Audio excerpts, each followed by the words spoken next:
सागर लाटांवर सेतू बांधून प्रभू रामचंद्र आणि बंधू लक्ष्मण उसळत्या गरजत्या वानर सेनेसह लंकेपाशी पोहोचले होते. श्रीरामांनी घोर नरसंहार टाळण्यासाठी पाठवलेला शांती प्रस्ताव अहंकारी रावणानं मस्तीत धुडकावून लावला होता. आपला अवाढव्य अतिबलाढ्य आणि घोर संहारक कनिष्ठ बंधू निद्रिस्त कुंभकर्ण याला त्यानं वाद्यांचा दणदणाट, प्राण्यांचा कोलाहल, स्वादिष्ट अन्नाचा सुगंध आणि नाना प्रकारच्या शारीरिक पीडा देऊन महत् प्रयासाने बळानं झोपेतून जागृत केलं. बंधुश्री, मला निद्रेतून का उठवलंय?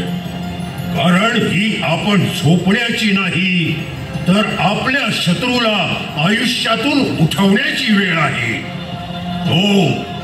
तो अंगाला वृक्षांच्या साली गुंडाळून चंद्रमौळी झोपडीत राहणारा एक सामान्य वनवासी राम आणि त्याच्या मागे पुढे धावत उड्या मारणारी ती क्षुद्र माकडं, त्यांचा समूल नायनाट व्हायलाच पाहिजे. बंधू श्रेष्ठ लंकेश, थोडा विचार करावा. राम हा साधारण मानव नव्हे तर साक्षात महाविष्णूंचा अवतार.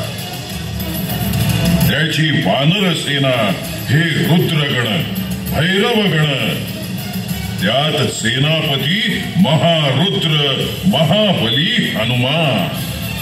कुंभकर्ण, अजूनही झोपेतच आहेस का तू? कोणासमोर आणि काय बोलतोयस हे? क्षमा असावी ज्येष्ठ भ्राता, परंतु अजूनही वाटतंय की आपण श्रीरामांना शरण जावं. मुळीच नाही, कधीही नाही. उलट त्यांच्या सर्वनाशासाठी तुला जागृत केला आहे. आत्ताच्या आत्ता जा आणि राम लक्ष्मणासहित त्या माकड सैन्याला तुडवून टाक. ज्येष्ठ बंधूची आज्ञा शिरसावंद्य मानून कुंभकर्ण युद्धभूमीवर निघाला. युद्धाचे नगारे दणदणू लागले. रणवाद्यांच्या कल्लोळानं त्याच्या अंगात वीरश्री भिनली. मुठी आवळून करा करा दात खात उग्र मुद्रेनं तो दाण दाण पायात निघाला.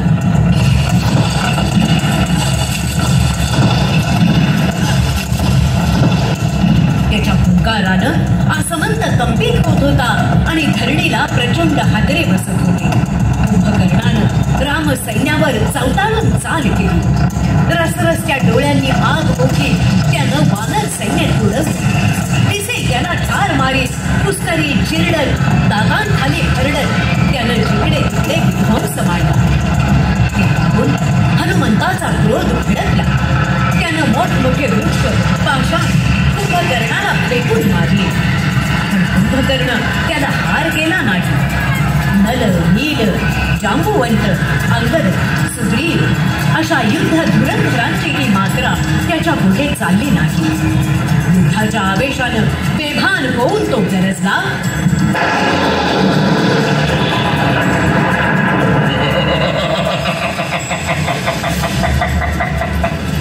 अरे तुच्छ क्षुल्लक माकडांनो, तुमच्याशी लढण्यात मला भूषणही नाही आणि स्वारस्यही नाही. मला घ्यायचे आहेत राम लक्ष्मणांचे प्राण. त्यांची शिर कापून बंधू दशाननाच्या चरणांवर ठेवणार आहे मी.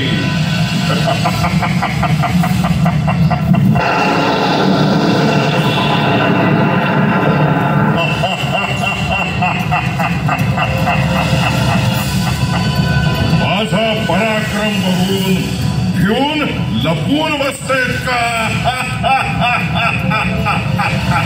नाही कुंभकर्ण, भ्याड नव्हे तर योद्धा म्हणून हा राम तुझ्या समोर उभा आहे. गर्वधुंद रावणाला तू विध्वंसापासून परावृत्त करीत होतास, त्यामुळे तू धर्म जाणतोस असा माझा ग्रह झाला. पण नाही, तू साथ दिलीस अनाचाराला, पक्ष घेतलास अधर्माचा आणि विनाश केलास निरपराध्यांचा. आता तुझा निष्पात हे माझं युद्ध कर्तव्य. हो युद्धाला सिद्ध. मी तर सिद्धच आहे.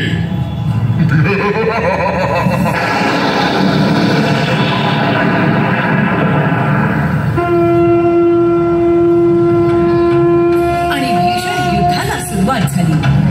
बलाढ्य कुंभकर्णानं सारं युद्ध कौशल्य पणाला लावलं, परंतु रामप्रभूंच्या सामर्थ्यापुढे त्याचा प्रभाव पडू शकला नाही.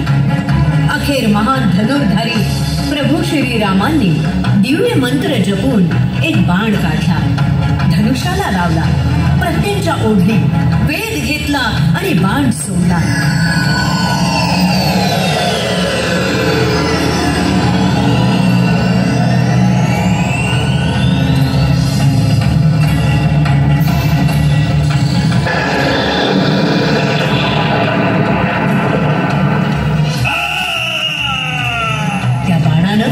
कुंभकर्णाचा एक बाहू खंडित केला, खांद्यापासून हात वेगळा झाला आणि कुंभकर्ण तळमळला. तेवढ्यात श्रीरामांचा दुसरा अमोघ बाण धनुष्यावर चढला होता, तोही सणसणत आला.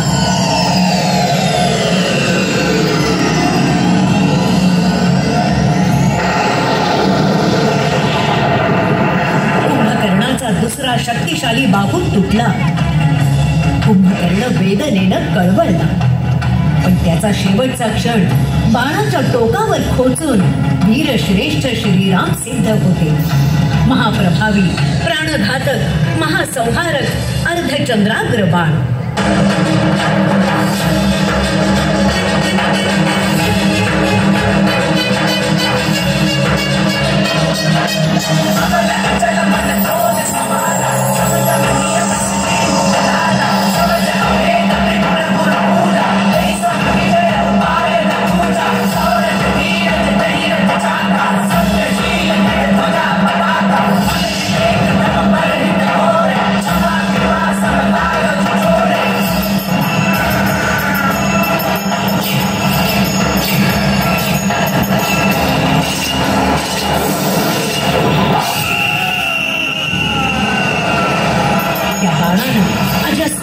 महाशक्तिशाली कुंभकर्णाचं मस्तक छेदून आभाळात भिरकावून दिलं. महासागराच्या तळाशी जाऊन ते विसावलं. प्रभू रामचंद्रांनी अखेरच्या बाणानं कुंभकर्णाच्या नाभीचा वेध घेतला आणि त्याची कटी छेदली. कुंभकर्णाचा अर्धदेह विलग झाला, निष्प्राण झाला. जागा असताना त्रिखंडाला त्राही भगवान करून सोडणाऱ्या अत्याचारी रावण बंधूची दुष्ट छाया रामकृपेनं नष्ट झाली आणि आनंदून गेलेल्या देवदेवता, यक्ष, किन्नर, गंधर्व आणि त्रैलोक्यातल्या पुण्यात्म्यांनी विजयी वीर श्री रामचंद्रांवर भरभरून पुष्पवृष्टी करीत मुक्त कंठानं जयघोष केला. दुष्ट विदारक, उन्मत्त संहारक, कुंभकर्ण निर्दानक, प्रभू श्री रामचंद्र की जय. प्रभू श्री रामचंद्र की जय.